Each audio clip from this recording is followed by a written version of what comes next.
Maybe he has been dead for years and the mushrooms were the only thing giving him life. Yeah, they tried to stop. Should not be here. I already was here. I shouldn't be here again. What does it truly even mean to live? Good question, man. Good question. And I'm not gonna make this Mario related.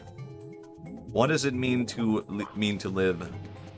In parentheses, not Mario related. To live is to...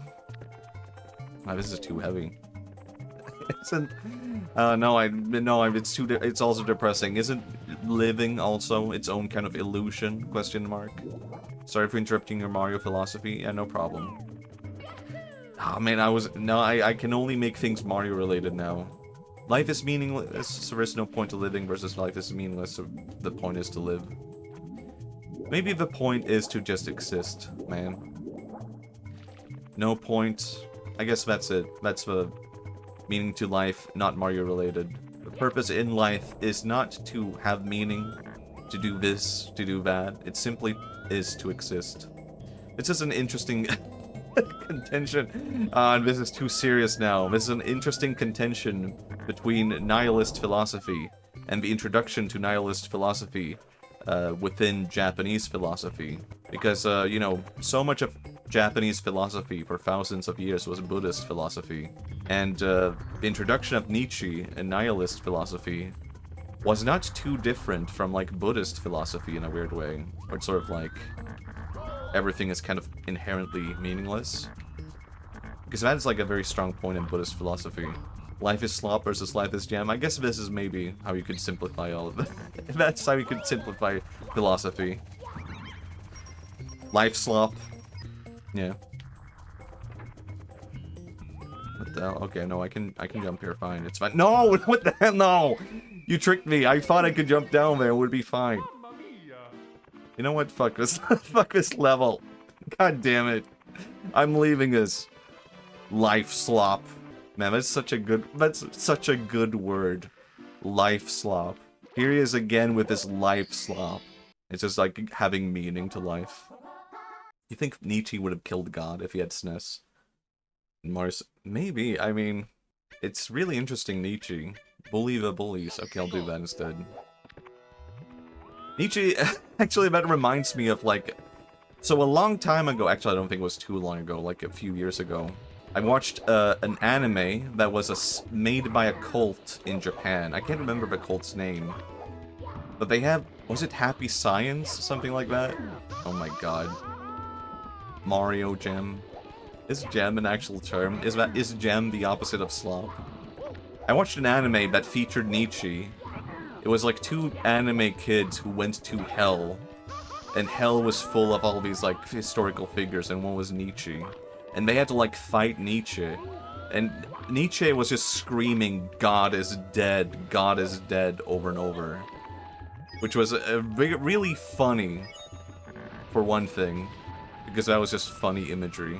But it's also funny in terms of like, what? God damn it, I thought I could get it. Game over.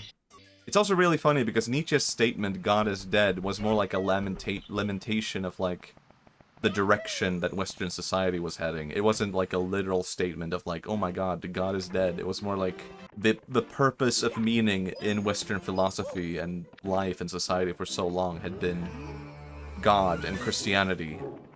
And then all of that evaporated with like 1900s philosophy. And so Nietzsche was like confounded by this change in the Western lifestyle. And remarked, my god, God is dead. Interesting stuff. But it is interesting also just like how that blended in, interesting, like in a weird way, all of that blended in very well with Buddhist philosophy. And there were like a lot of like Japanese philosophers who were like super invested in Nietzsche and like his philosophy and all of this. 30 stars? What the hell? I love talking about Buddhist philosophy and Nietzsche while playing Mario 64. It just has like a, I don't know, it makes it all feel so real. So there was a guy named Nishitani who studied like a lot of Western philosophers, and he was like confounded by Western philosophy. Because so much of Western philosophy at that time had become like, oh, life is purposeless, so therefore you have to find your own meaning. And he found this super like confusing. because he was a Buddhist. And he looked at all of that and said, like, you people are, like, so invested in trying to find meaning, when the whole point of it is that, like, you should accept that, like, there should be no meaning. Like, life is purposeless. The end. Come to accept that, and you will find what you're looking for. That, like, became, like, the mainstay of 1900s Japanese philosophy. Anyway, actually, you know what? I think this sucks. This subject sucks. I'm bringing it all back to Mario again. Mario philosophy. Oh my god, hey guys, here's me, Matthias Pilhed. Here's me making a funny joke, haha. What would Mario's philosophy be? Wow, Matthias, you're so funny. You're so funny. Haha. I thought it was interesting, okay.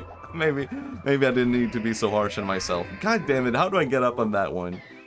Wait, I think I might actually... I don't know actually if I can do it. Mario the idea versus Mario the man. I feel like this is all I can think about. This is what my life has become about. What does it mean to Mario? What does it mean to accept the role of Mario as you play Mario? What does it mean to, like... cease to be yourself for a small point of time? Why am I only in the ground? Let me fly. Let me be free. By playing this game, have I ceased to be myself? Have I truly become Mario? Or what does it truly mean to become Mario? Am I truly living up to the Mario potential? Can I truly do it? Is this what it means to be Mario? No. Going back to the root of Mario, we find that Mario was never meant to be a mascot character. And that's probably part of his appeal. When it said Mamma Mia, I felt that. Who is Mamma Mia, canonically, in the Mario lore? Actually, this would be an interesting thing to explore. Or is anything interesting anymore?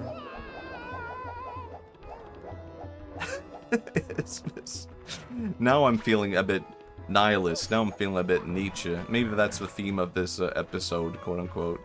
Mario the nihilist. Mario the existentialist. I guess Mario would be an existentialist, and maybe Luigi would be the nihilist.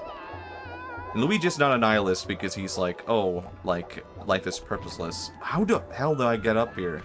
Oh my god.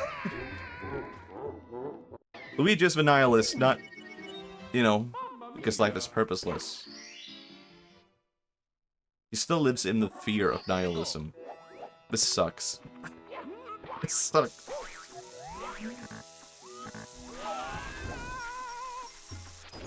You know what? Maybe this would be a good game, actually.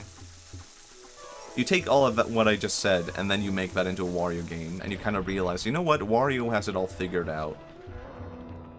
Oh my god, I thought it would stop. Isn't Luigi the embodiment of the Faustian struggle? We only need to get out of this topic. Oh my, we do. Luigi. It sucks. I need to get out. I need to leave. How do I end the bit? How do I end the bit? Did I get all the coins? I don't think I did. Stand tall. I have no clue. How to get up there. I'm ending the bit. I'm just doing it. I mean, I think kind of maybe the purpose of like a Wario game should be about like philosophy and how actually Wario has it all figured out. Like, he's a greedy bastard. But you know what? Maybe Wario is, like, right. Maybe there's, like, a real argument to be made for Wario's, like, lifestyle and philosophy.